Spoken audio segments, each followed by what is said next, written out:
part of the Press Play Podcast Network. Look up in the sky. It's a bird. It's a plane. This is Jason J. Lewis, the voice of Superman on Justice League Action. This is Mark Wade, writer of Superman Birthright, and you're listening to the Krypton Report.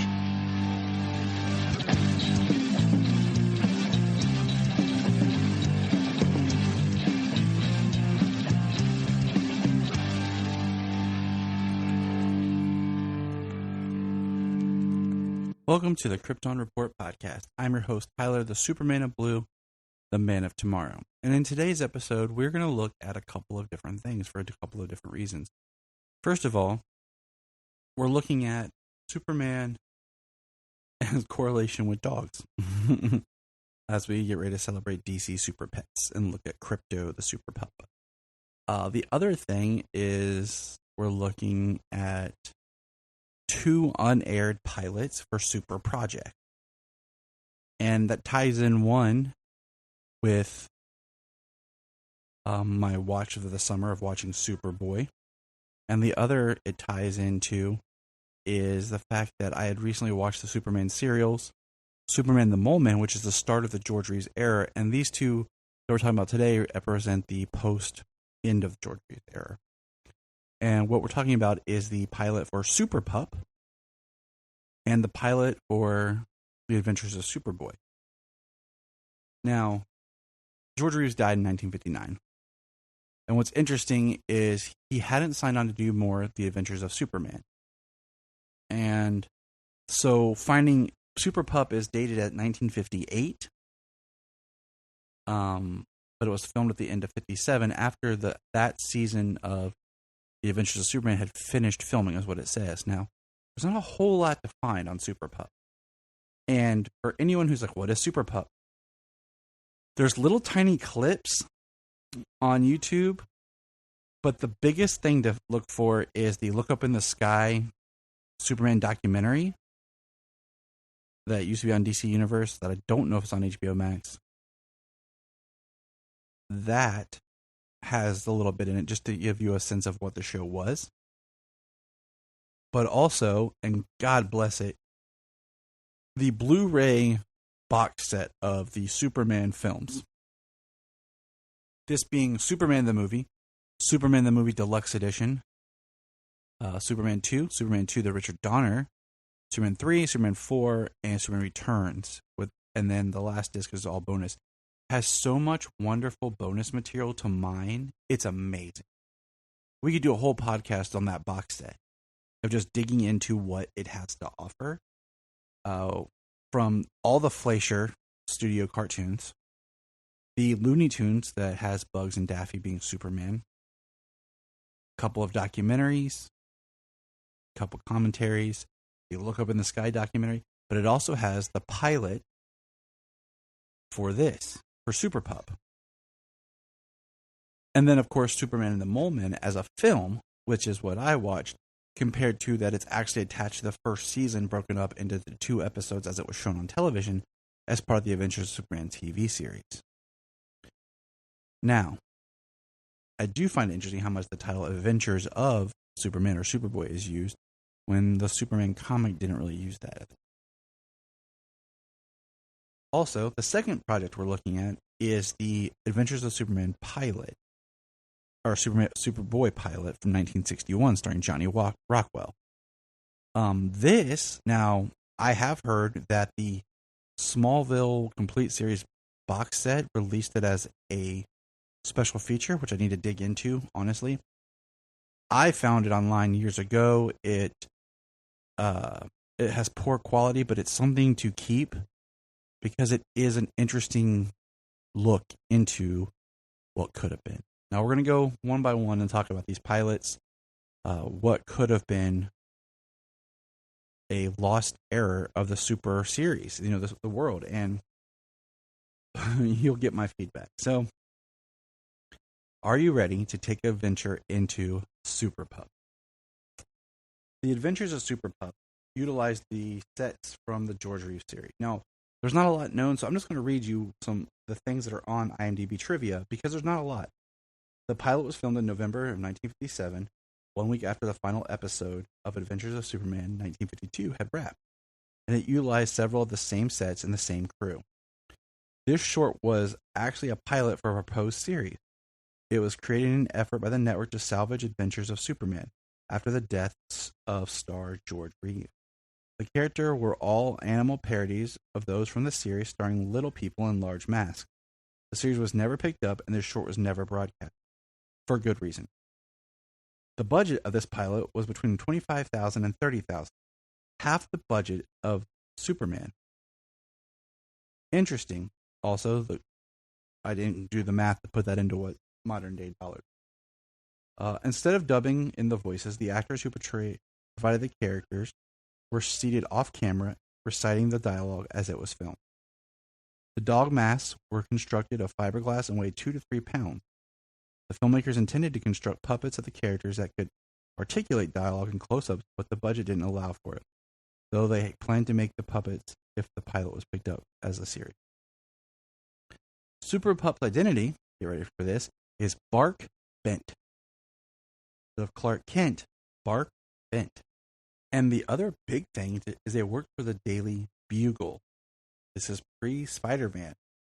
And the name of the paper is the Daily Bugle, which would one day be what Peter Parker works for as Spider-Man. So that's some trivia on Superpup. Now, let's get into it.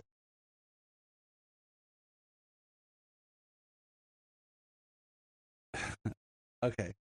So the only noticeable actor that is technically a little person is the editor-in-chief, which is a bulldog, and I'm not exactly sure what his name is. It was very hard to listen and hear, because even though this is on the Blu-ray release and everything, it still was not preserved well over time. And there's no origin to the episode. It just starts. And we have a narrator that is a literal hand puppet that pops out of Bark's desk. And part of me wonders whose idea was this? You know, Whitney Ellsworth, publisher of DC Comics, these National Allied publications at the time, is written as writer on this. And I'm just like, what were you thinking? Because even showing this to kids, my kids were like, what is this? It's creepy. It's like Chuck E. Cheese when, you were little and the animatronics were what they're playing and they were kind of scary. It was like that. And Solomon pointed out and said, it's bad because you can see that they're not really puppies. They're just regular people wearing puppy masks because their bodies are the same. And they're wearing, it's like those early pictures of Mickey and Minnie Mouse when Disney World opened, where the costumes just weren't quite there. They were creepy. Or when you go to the mall to get your picture with the Easter Bunny and it's just not right. The characters are wearing white gloves as if they are some sort of Disney-based character with these oversized dog heads. And the suit is just the Superman suit. It literally like they were filming Superman and then just threw masks on everybody. But it's so bad. I mean, I suffered this for you guys and for this. Okay? I would not recommend anybody watch this. Let me do the hard work for you. There's no origin. Their mouths don't move most of the time. And the story just kind of starts in a very weird, like, where are we going? And we have the ref for Professor Sheepdip. And there's more time being spent in this episode with Sheepdip and his henchman, who's a wolf, than there is with Bark. And also Pamela Poodle, who is our Lois Lane. We have basically Professor Sheepdip breaks out of jail because of his wolf, and we spend a whole moment with them while they're going to blow up the Daily Bugle by putting the wolf has a homemade bomb, and he puts on a costume of a grandfather clock, and he walks from their hideout in the hills to the Daily Bugle, and walks in as a clock. Now, the hand puppet mouse pops up a couple of times and narrates for what's going on and talks, and even interacts and talks with Bark. Our It's very campy, very cartoonish, but not in the fun, enjoyable way. The shot of Superpup flying, it looks like the same shot from the George Reeves series, and they just superimposed a dog head over top of George. And if I missed this, the police officer is Sergeant Beagle. He's the other character in the series. And when Bark does show up to help the editor, I think they said Jerry, but I'm not sure, honestly, because the dialogue is very rough to hear, and there's no subtitles. Bart comes in, and he's very cartoonish because instead of going after the clock that's moving and where the bomb is, he's throwing everything else in the editor's office out the window. It is very, very non-funny to what you would expect to be an enjoyable, at least, cartoonish style show. And what else I found interesting is the episode starts in color. And then all of a sudden it's like it goes to flip reels and it's in black and white. In a very dark, grainy black and white. And it goes on, and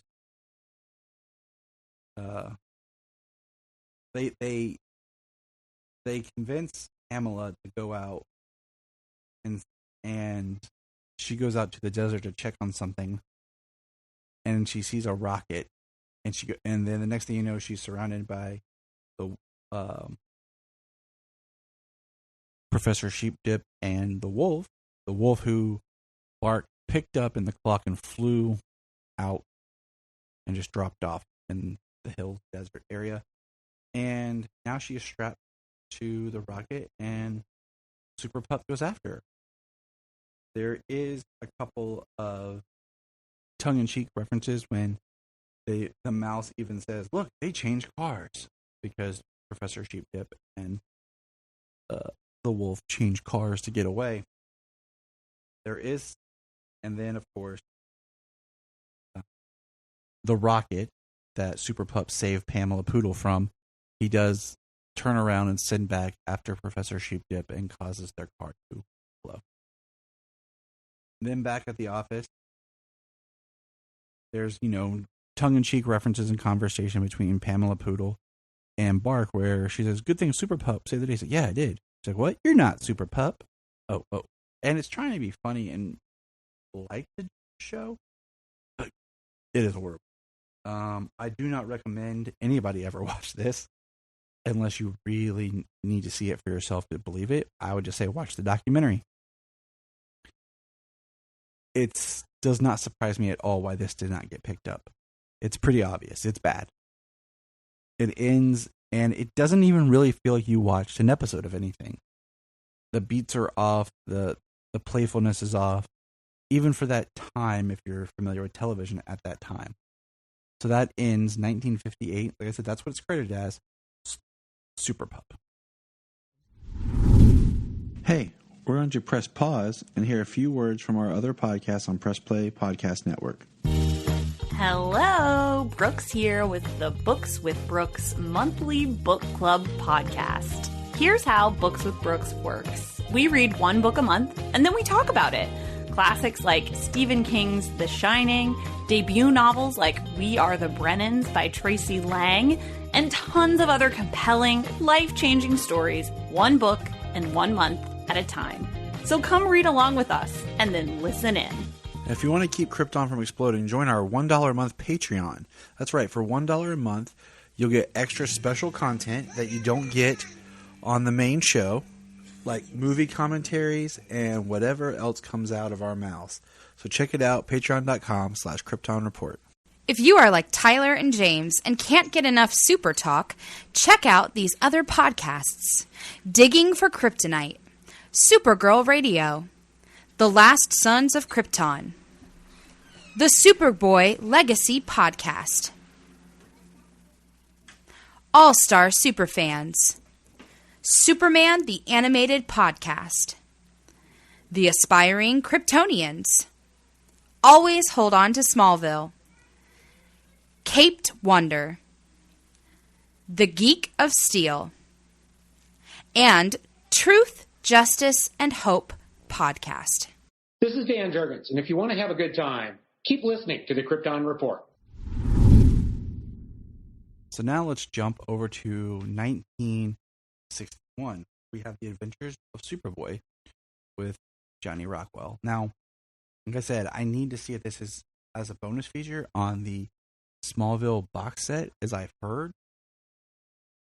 And I wish that this was actually a bonus feature on that box set of Superman stuff. The only two things I think that box set is missing is it should have just went ahead and included the Supergirl film, and this is a bonus feature. Because then it would be like the most complete Superman experience possible of that era. And then, of course, you would have the Superboy show and then Lois and Clark, etc. on its own. But that's the only thing that thing is missing. Like I said, it is poor quality, so some of the dialogue was a little hard to see and some of the shots were dark. But I will just go on and say it. I thoroughly enjoyed this. It does play out more like an episode of the George Reeves series. And it's boggling to me as I've tried to find out what I could. Why this didn't actually get picked up? Why is this not a series that we're talking about? Because it could have ran for a little while.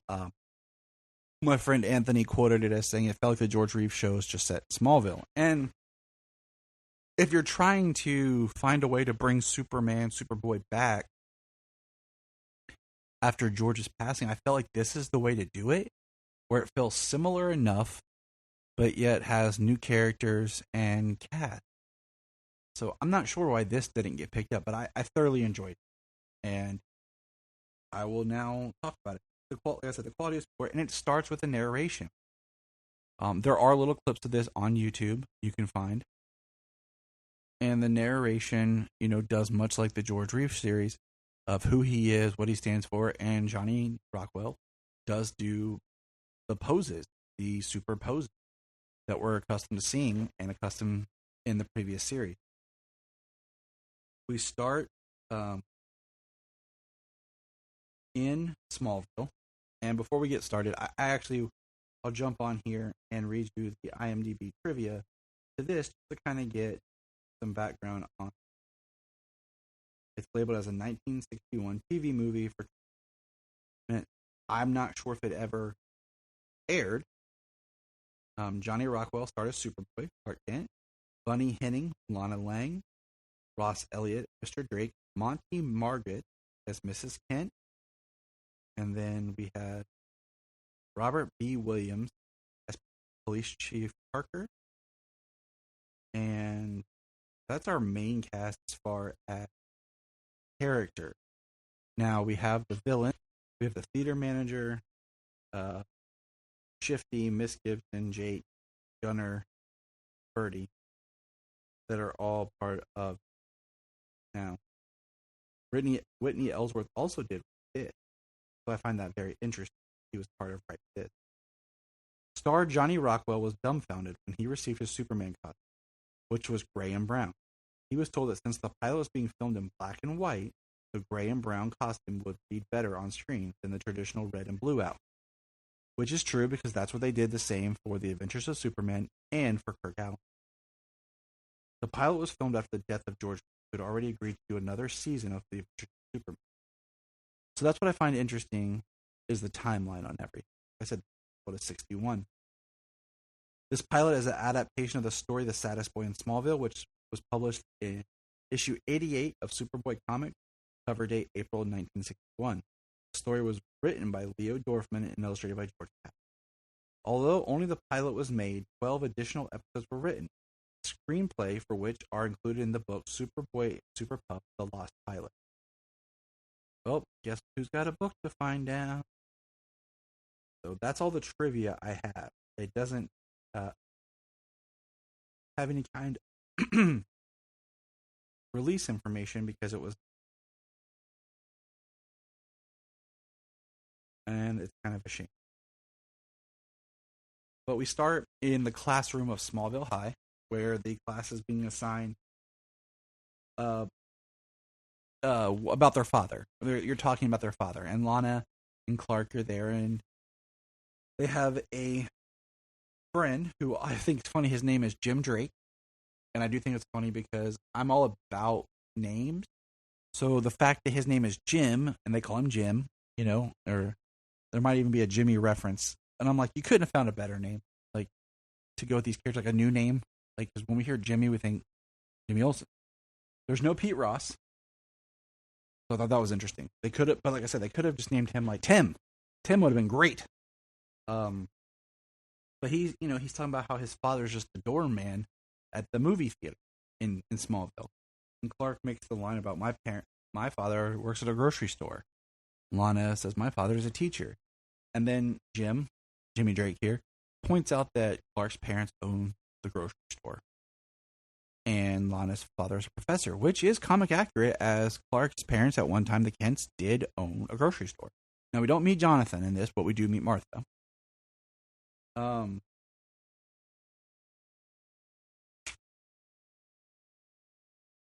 Now, what I do find is in the next scene, you have Jimmy working on his homework, and he's talking to his dad, and he's very...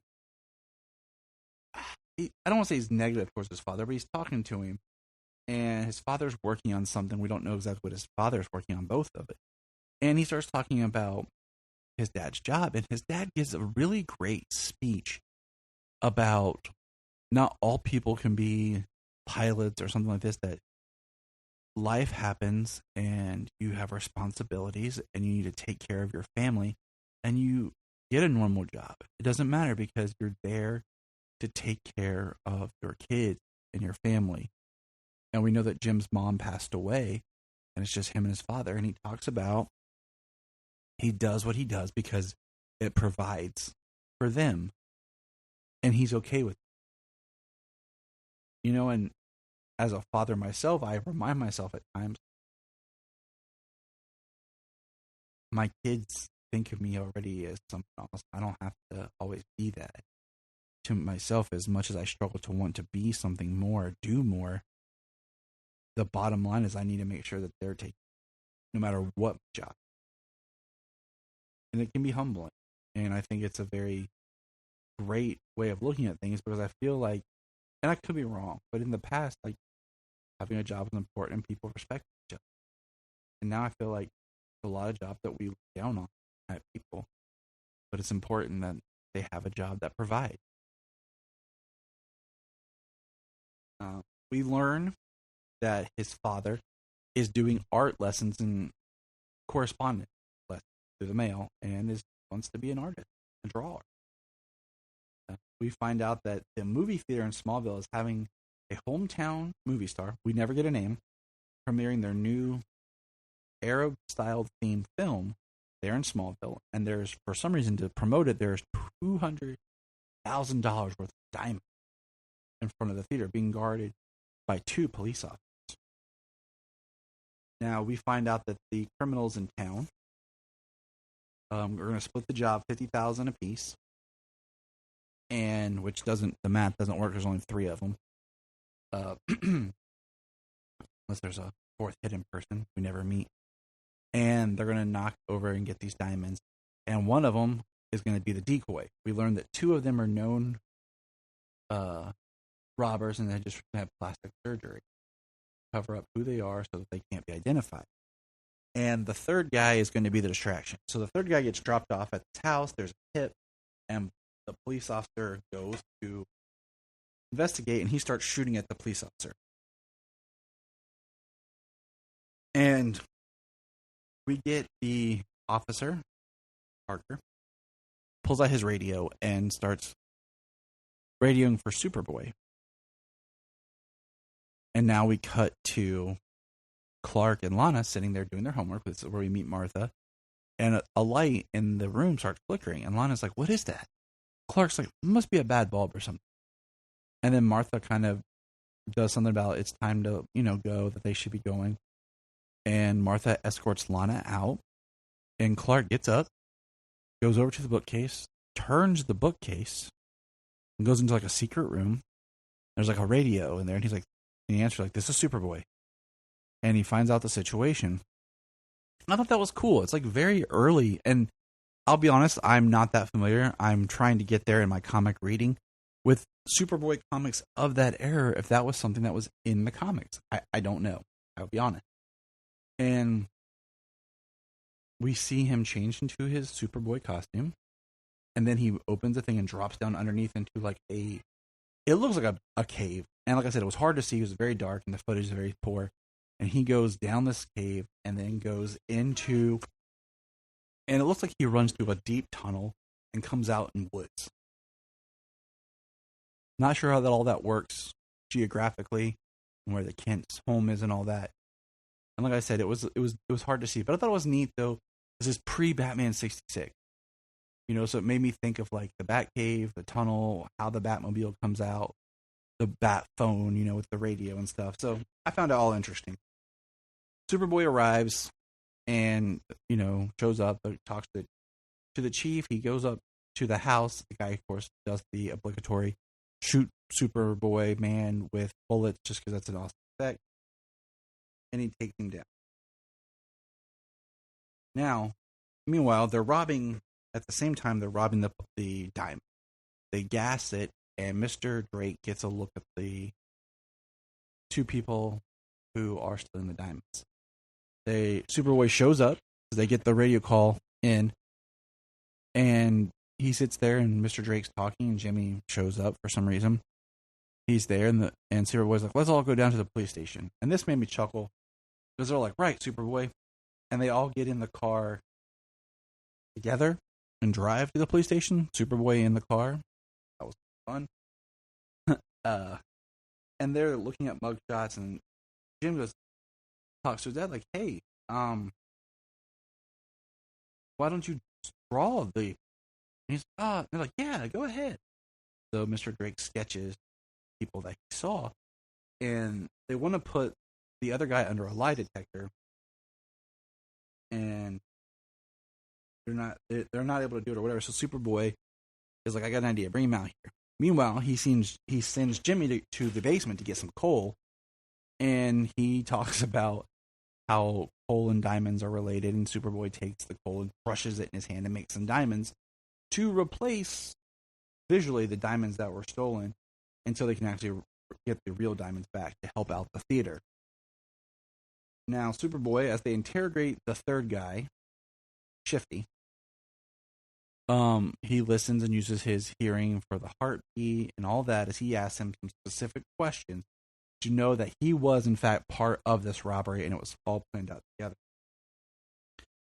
They decide to run the sketches in the paper, but not list who the artist was, so that they can try to protect Mr. Drake's information. But somehow the villains do discover that it's Mr. Drake. They call saying that his son is in the hospital, the emergency room, and he needs to come, and he shows up, and the thugs pull a gun on him.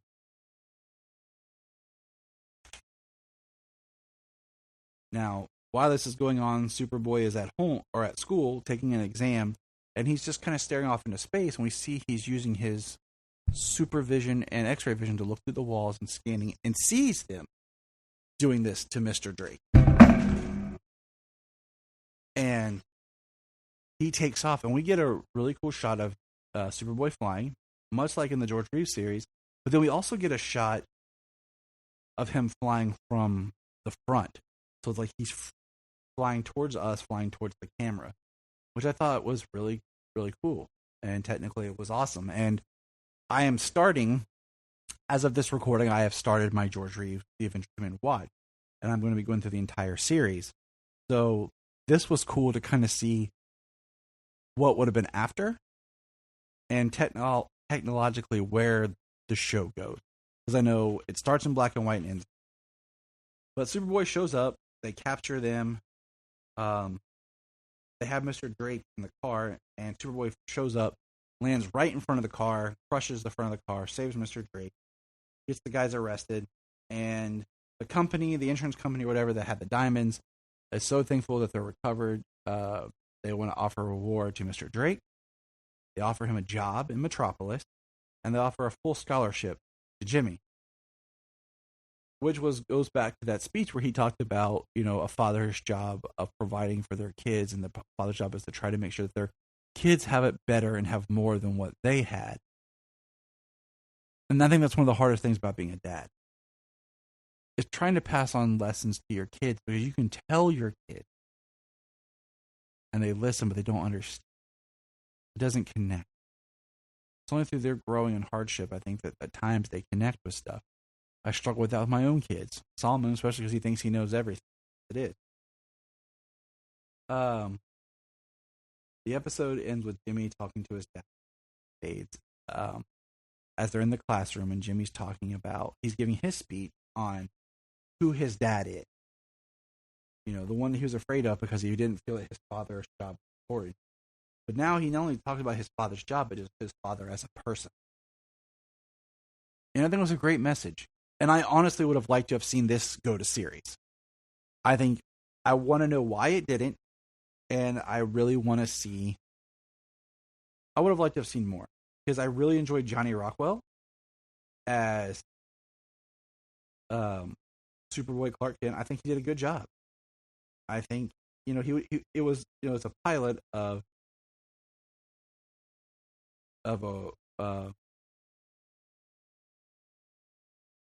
you know, it's a pilot 20-some minute